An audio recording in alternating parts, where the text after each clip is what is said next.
আজকে teddy day না, দাঁড়া ঠাকুরকে ফোন করে একটা টেডি আনতে বলি। হ্যালো ঠাকুরপো। কে বৌদি বলো।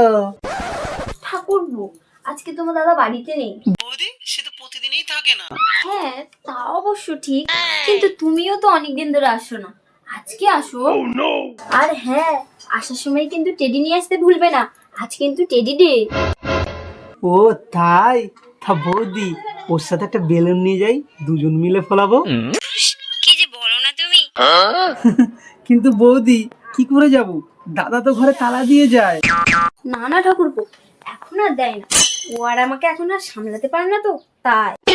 আরে বৌদি তোমার দাদা নয়, আমার দাদা আমার ঘরে তালা দিয়ে যায়। শালা তুই পুরুষ না কাপুরুষ, ফোনা। শালা আমাকে টেডি আনতে বলে, ও তাহলে ফিরে রাখছে, আমি তাই যাচ্ছি না। আর ও টেডি আনতে বলছি, টেডির দাম জানিস?